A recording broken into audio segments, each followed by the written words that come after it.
So Larry Bird goes on to embarrass LeBron James especially, but the rest of the NBA today as well.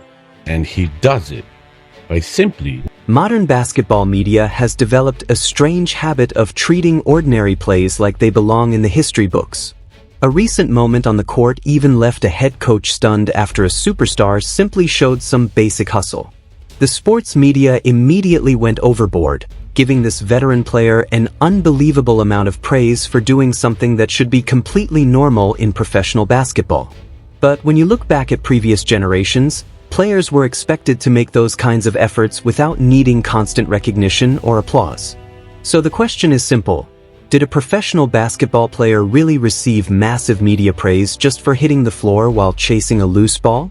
Or have our standards for basic effort and athletic intensity fallen to an embarrassing level? Let me know what you honestly think in the comments below. Because we need to have a serious conversation about the current state of professional basketball. At this point, things are getting ridiculous. We're living in an era where television networks and online fan communities seem desperate to find something, anything, to celebrate. A completely routine basketball play can suddenly be presented as some legendary moment worthy of a full documentary. And the newest example is so ridiculous that it almost sounds like something from a comedy show. Yet somehow, mainstream basketball media is discussing it as if we just witnessed something truly historic. All right, so you got to take a look at this play. Look at this. The ball's loose. LeBron James dives on the floor. He gets the possession, or is it? Yeah, he gets the possession. Look at him.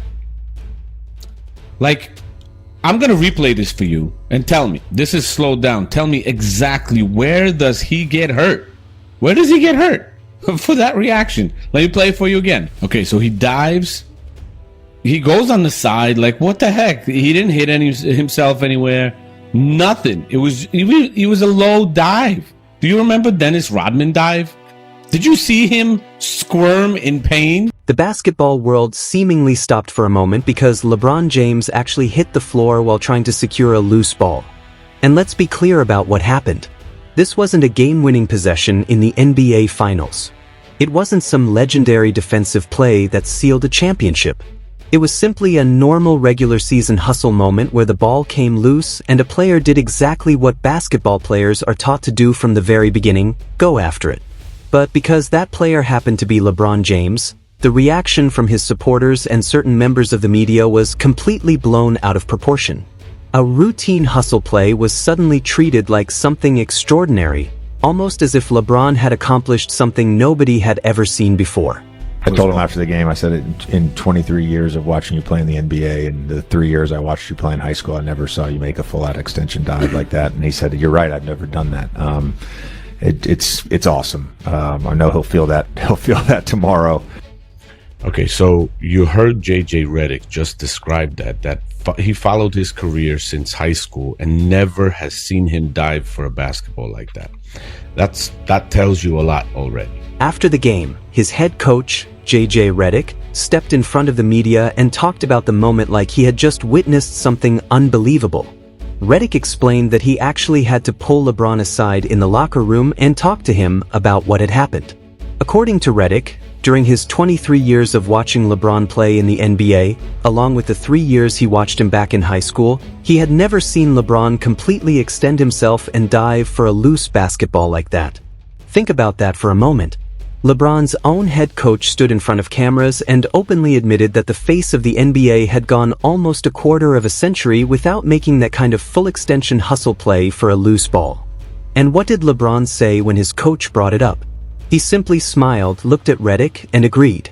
LeBron acknowledged that his coach was absolutely right and admitted that he really had never made a play like that before. He even described the experience as awesome, while Redick joked that LeBron would probably wake up the next morning feeling the consequences of hitting the floor. The media immediately turned the moment into a major storyline. Headlines and television segments began praising the 41-year-old veteran for supposedly displaying incredible hunger, toughness, and competitive fire. The narrative became that this one moment of diving onto the floor somehow proved LeBron's unmatched desire to compete. But if you look at it from another perspective, the moment actually raises a completely different question. Instead of proving how extraordinary his competitive drive is, doesn't it highlight just how low the expectations for basic hustle have become? And if you actually watch the footage closely and slow the play down, the entire storyline starts looking even more absurd. So you got to take a look at this play. Look at this. The ball's loose. LeBron James dives on the floor. He gets the possession, or he gets the possession. Look at him. Like, I'm going to replay this for you and tell me. This is slowed down. Tell me exactly where does he get hurt? Where does he get hurt for that reaction? Let me play it for you again. Okay, so he dives. He goes on the side. Like, what the heck? He didn't hit himself anywhere. Nothing. It was a low dive. Do you remember Dennis Rodman dive? Did you see him squirm in pain? The ball rolls loose. LeBron leans forward and eventually slides onto his side to secure it. That's basically the entire play. He doesn't slam into a row of metal chairs, he doesn't launch himself over the scorer's table, and he certainly doesn't end up flying into the crowd. He simply slides across a smooth, polished basketball court and grabs the ball. But because LeBron has always been surrounded by so much drama and spectacle, even his reaction afterward becomes part of the show. Instead of immediately getting back up, giving the ball to the official, and running down the court to begin the next possession, LeBron stays on the floor for a moment, twisting around and moving his body as if he had just endured some enormous physical ordeal. The cameras capture every second of it, creating the impression that he has just made some unbelievable sacrifice simply by hitting the hardwood. And that is exactly what makes the situation so interesting. A basic hustle play becomes another dramatic storyline, another moment that can be packaged as something heroic. Every ordinary action somehow gets elevated into a legendary event, because the narrative around LeBron has always depended heavily on turning routine moments into something much bigger than they actually are. Look at Dennis Rodman. That was his dive. He just gets up and gets moving. Look at this. There's a shot being taken. Look at Dennis Rodman. Look at this. He jumps. Look how high he is. And he falls hard on the floor. Look what he does after the play. Boom! Slams and gets up and let's go. Let's keep playing. Look at this. This is LeBron James after that itty bitty dive. This is LeBron James. He always has to put an act on. To truly understand how exaggerated this entire situation looks, you have to compare it with players who demonstrated genuine toughness without needing anyone to manufacture a heroic narrative around them. Take Dennis Rodman, for example. Even when Rodman was approaching his late 30s, he treated loose balls completely differently.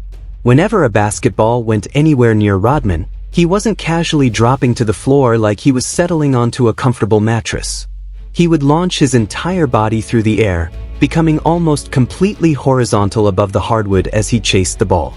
Rodman would fly past cameras, collide with whatever happened to be in his way, and hit the floor with tremendous force, sometimes landing directly on his back, ribs, or side. And what happened immediately after those brutal impacts? Rodman didn't stay on the ground putting on a performance for the cameras. He wasn't looking around to see whether reporters noticed his effort. He certainly didn't need a coach to stand at a press conference and celebrate the fact that he had hustled. He would simply smack the floor, jump straight back to his feet, and get right back into the action on defense. That wasn't some rare moment that happened once in his career. Rodman did it repeatedly, sometimes several times in the same game, night after night. And he never needed constant validation from sports writers or television personalities for doing it. Because to Rodman, that was simply part of being a professional basketball player. Hustling for a loose ball wasn't some extraordinary achievement.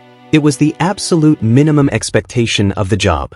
Before cementing his stardom in his home country of Greece, however, Giannakis attempted to try his luck in the NBA.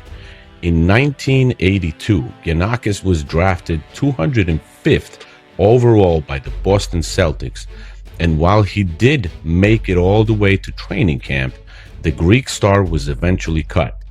Before he was cut, however, Giannakis had the opportunity to train with the Celtics championship core, which of course included the one and only. But the most damaging comparison for LeBron James and today's NBA didn't even come from Dennis Rodman. The real reality check came from a remarkable story recently highlighted by Basketball Network, featuring a first-hand account from legendary Greek basketball player Panayotis Giannakis.